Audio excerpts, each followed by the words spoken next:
श्री शिवाय नमस्तुभ्यम। हर हर महादेव। 26 मार्च मध्य प्रदेश के धार जिले के बदनावर के पास कोटेश्वर में गुरुजी पंडित प्रदीप मिश्रा जी के द्वारा बाची जा रही पंचपुष्प शिव महापुराण कथा के तीसरे दिन की कथा पूर्ण हो चुकी है। ये 5 दिवसीय कथा है जिसमें गुरुजी महादेव को प्रसन्न करने के लिए कौन से 5 पुष्प अर्पित करना चाहिए लिए उसका व्याख्यान कर रहे हैं। परिजात और कनेर के पुष्प के वर्णन के बाद आज गुरु जी ने पंचपुष्प शिव महापुराण के तीसरे पुष्प का वर्णन किया है और साथ ही तीसरे पुष्प से जुड़े 3 विशेष नए उपाय बताए हैं जिन्हें आप कल 27 मार्च सोमवार के दिन कर सकते हैं। वीडियो बहुत उपयोगी है, आप ध्यान से अंत तक जरूर सुने। आज की कथा में गुरुजी ने 14 उपाय पत्र उपयोगी जानकारियां दी हैं। सभी की जानकारी आपको इसी वीडियो के माध्यम से देंगे। अगर आपने आज की कथा नहीं सुनी है तो पूरी कथा का रसतत्व आपको इस छोटे से वीडियो से प्राप्त हो जाएगा। तो बढ़ते ही आज कथा की पहली जानकारी की ओर। कथा शुरू होते ही गुरुजी ने बताया कि आपका परिवार ऐसी हंडी है जिसमें आप कितना भी पैसा डालो कभी पूरा नहीं हो पाता, सभी की जरूरत है,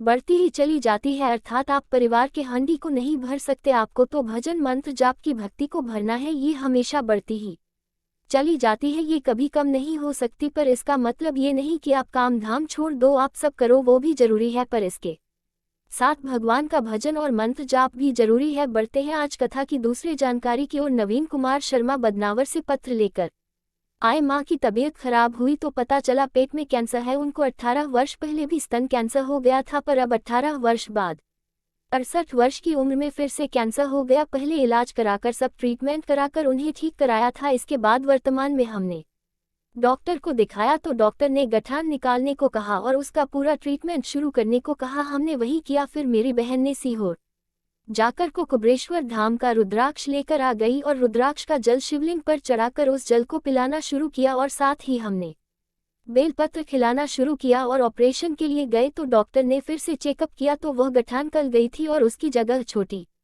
सी पथरी बची थी। मेरी माँ अब पूरी तरीके से स्वस्थ है, उसी का आभार व्यक्त करने कथा पंडाल में आए हैं। बढ़ते हैं आज की कथा की तीसरी जानकारी की ओर। मैं अपना नाम नहीं बता सकती। एक पत्र आया जिसमें लिखा था कि मैं अपना नाम नहीं बता सकती, मैं अपने आंसुओं से भी पत्र लिखूं तो कम होगा। मेरी शादी हो गई है और मेरा बेटा 8 वर्ष का है। मेरा पति दूसरी स्त्री के चक्कर में पड़ गया है। ये सब देख कर मेरी मानसिक स्थिति खराब हो गई थी। बेटा भी परेशान रहने लगा क्योंकि मेरे पति दूसरी शादी करने को तैयार हो गए थे। मेरी सास बहुत अच्छी है, मेरा बहुत ख्याल रखती है। उन्होंने मुझे पशुपतिनाथ व्रत रखने को कहा तो मैंने ऐसा ही किया और 4 दिन बाद शादी थी, पर पहले सोमवार के बाद उनकी शादी टल गई। पर उनका उस स्त्री से लगाव कम नहीं हो रहा था। इसके बाद हमने आपके बताए अनुसार मक्खन वाला प्रयोग किया पर कुछ नहीं हुआ। इसके बाद आपकी कथा में हमने शिव पंचायत वाला उपाय सुना था, वो उपाय करना था, पर कहीं पर हमें शिव पंचायत का मंदिर नहीं मिल रहा था। फिर बड़ा ढूंढने के बाद रतलाम में हमने शिव पंचायत का मंदिर मिला और वह हमने पूजन किया,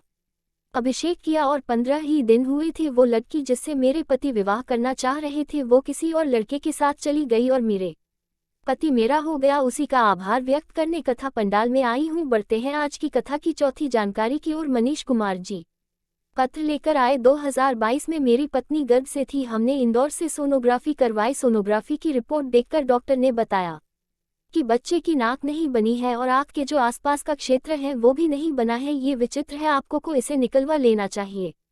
इसके बाद मेरी सास ने भी मेरी पत्नी को कहा रुद्राक्ष का जल शिवलिंग पर चढ़ाकर औषधि रूप में प्राप्त करके उसका आचमन करना शुरू कर दो। इसके बाद फिर से जांच कराई पर अभी भी वही रिपोर्ट आई, बच्चे की नाक और आंखों के आसपास का क्षेत्र नहीं बना था। पर हमने भरोसा नहीं छोड़ा, शिवलिंग पर जल चढ़ाते और उस जल का आचमन कर लेते। इसके बाद समय आने पर मेरी पत्नी ने बच्चे को जन्म दिया है और मैं उसकी फोटो पत्र के माध्यम से भेज रहा हूँ। वो पूरी तरीके से स्वस्थ है और उसमें कोई भी कमी नहीं है। ये बाबा का चमत्कार है जिसका आभार व्यक्त करने में कथा पंडाल में आया हूँ। बढ़ते हैं आज की कथा की 5वीं जानकारी की ओर। गुरुजी ने बताया एक बार जिसके अंदर भगवान पाने के लिए ललकता बढ़ जाती है, जिसके अंदर भगवान को पाने की इच्छा बढ़ती चली जाती है, जिसके अंदर भगवान के चरणों को पाने की ललकता बढ़ जाती है, तो ये बात तो तय है कि भगवान भी उसे पाने की इच्छा रखते हैं। बढ़ते हैं आज की कथा की 6वीं जानकारी की ओर।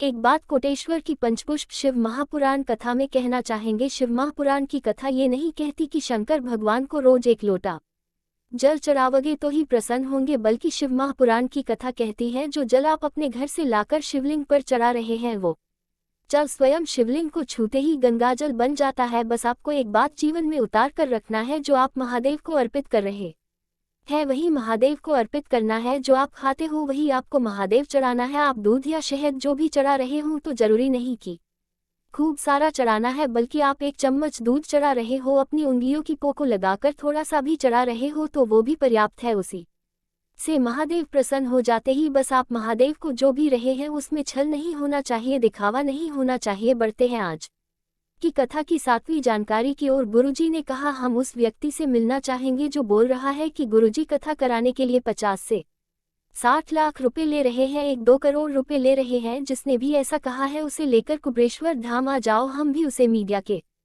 सामने बैठाकर उसका व्याख्यान करेंगे कि आज के समय में ऐसा भक्त देखने को कहाँ मिलता है जो कथा कराने के लिए 7 लाख रुपए दे रहा हो। बढ़ते हैं आज कथा की 8वीं जानकारी की ओर। गुरुजी ने बताया, कल उनसे किसी ने कहा कि कल टीवी में महाराज जी बोल रहे थे कि शिवलिंग को नारियों को स्पर्श नहीं करना चाहिए। तो इस पर गुरुजी ने कहा, हम सिर्फ एक बात कहना चाहेंगे, शिव महापुराण की कथा नहीं पढ़ता है। एक बार गीता प्रेस गोरखपुर की शिव महापुराण लेकर आओ, उसके विदेश्वर संहिता के 75 नंबर का प्रसंग निकालिए और उसमें पढ़िए क्या क्या लिखा है। शिवलिंग पर जल चढ़ाने से क्या होता है, शिवलिंग पर नारी को स्पर्श करना चाहिए या नहीं, शिवलिंग पर जल दूध चढ़ाने का क्या महत्व होता है, सब कुछ लिखा है। एक बार लेकर आओ, पढ़ो, सभी प्रश्नों के उत्तर मिल जाएंगे। बढ़ते हैं आज की कथा 9वीं जानकारी की ओर। प्रियंका जी पत्र लेकर आई, मेरी छोटी बहन ने आपके बारे में मुझे 1 वर्ष पहले बताया था। मेरी बहन ने कहा, एक बार तो पूरे विश्वास के साथ पशुपतिनाथ व्रत कर और शंकर का पूजन कर एग्जाम देते देते वर्षों हो गए हैं और नौकरी नहीं लग रही है, तो एक बार शंकर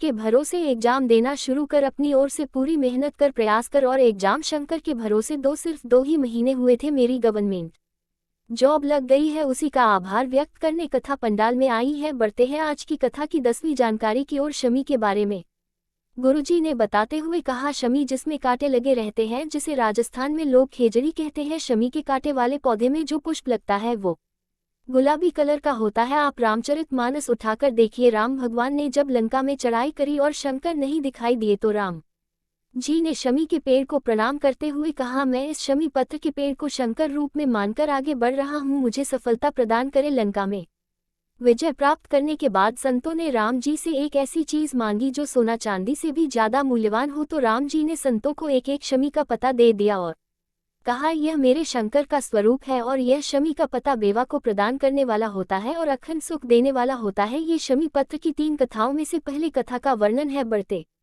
है आज कथा की 11वीं जानकारी की ओर। शमी पत्र का दूसरा वर्णन महाभारत के अंतर्गत पांडे को जब वानप्रस्थ दिया गया तो पांडव ने कृष्ण भगवान से पूछा कि हमारे जो अस्त्र शस्त्र हैं उन्हें हम कहाँ रखें, तो कृष्ण भगवान ने कहा कि अपने अस्त्र शस्त्र को शमी के पेड़ के नीचे गाड़ दीजिए। और जब वो वानप्रस्थ पूरा करके वापस आए तो शमी के पेड़ के नीचे खोदकर अस्त्र शस्त्र निकल गया और शमी के पेड़ के नीचे अस्त्र शस्त्र की पूजन की। कृष्ण भगवान बोले, आज आपने पूजन किया है, आज विजयदशमी के दिन जो भी अपने घर के शस्त्रों की पूजा करेंगे, अस्त्र शस्त्रों की पूजा करेंगे और शमी के पत्ते का अनुसरण करेंगे, उस घर में कभी संपदा की कमी नहीं होगी और वीरता का आनंद होगा। इसलिए विजयदशमी के दिन शमी का पत्ता लोगों को दिया जाता है। बढ़ते हैं आज की कथा के 12वीं जानकारी की ओर। पंचपुष्प शिव महापुराण कथा के तीसरे पुष्प का वर्णन आज करते हुए गुरुजी ने बताया, पहले दिन की कथा में गुरुजी ने परिजात का वर्णन किया था, दूसरे दिन की कथा में गुरुजी ने कनेल पुष्प का वर्णन किया था और उससे जुड़े उपाय बताए थे, और तीसरे दिन मतलब आज के दिन शमी पुष्प का वर्णन करते हुए गुरुजी ने बताया है कि शमी के पुष्प का वर्णन मिलता है अगर कोई 24 घंटे भी मदिरा या अन्य नशे में डूबा रहता है तो उसमें भी शमी के पुष्प का वर्णन मिलता है कि कब और कैसे अर्पित आपको करना चाहिए और शिवलिंग पर किस जगह पर अर्पित करना चाहिए। बढ़ते हैं आज की कथा की 13वीं जानकारी की ओर। शमी पत्र का तीसरा वर्णन। एक बार महर्षि वतंतु अपने शिष्य को विद्या अध्ययन करा रहे थे और विद्या अध्ययन करने के बाद वसंत उनकी परीक्षा ली और महर्षि वतंतु ने कहा, हमने तुम्हें जो विद्या अध्ययन कराई है उसकी तुमने मुझे दक्षिणा नहीं दी है, तो कोर्स कहते हैं, बोलिए गुरुजी क्या दक्षिणा है। तो वह महर्षि वतंतु बोले, तुम 14 करोड़ सोने की मुद्रा लाकर मुझे दो। तो कोर्स की आंखों में आंसू आ गए और बोला, मैं सामान्य ब्राह्मण का बेटा हूँ, मेरे पास इतना स्वर्ण नहीं है। कोर्स रोता हुआ राजा रघु के पास पहुँच गया, पर राजा रघु ने बताया कि कुछ समय पहले ही मैंने यज्ञ कराया, उसमें सारा धन लगा दिया और आप अगर 50,000 का 1 लाख भी बोलते तो मैं दे देता। अब इसके आगे उसने किस प्रकार से 14-16 की मुद्रा अपने गुरु वतंत आपको दी इसका वर्णन कल की कथा में गुरुजी बताएंगे, जिसकी जानकारी कल के वीडियो में आपको देंगे। बढ़ते हैं आज की कथा की 14वीं जानकारी की ओर। गुरुजी ने अपने पिछले कथाओं में एक विशेष उपाय बताया था, जो हम आपको आज शमी पत्र का वर्णन आने पर बता रहे हैं, जिसे आप प्रत्येक सोमवार को मतलब सप्ताह में एक पर जरूर करें। आपको शमी पत्र के पौधे में कुंदकेश्वर महादेव का नाम लेते हुए जल अर्पित करना है, तो ऐसा सप्ताह में मात्र एक बार कर देने से आपको कभी भी कोई बड़ी बीमारी नहीं होती है। बहुत महत्व होता है शमी पत्र के पौधे में जल अर्पित करने से। यदि आपको कोई भारी रोग ने घेर रखा है तो आपको एक लोटा जल लेना है, उसमें थोड़ा सा कच्चा दूध डाल लेना है और वो जल आप कुछ शमी पत्र के पौधे में या शमी वृक्ष में अर्पित कर देना है।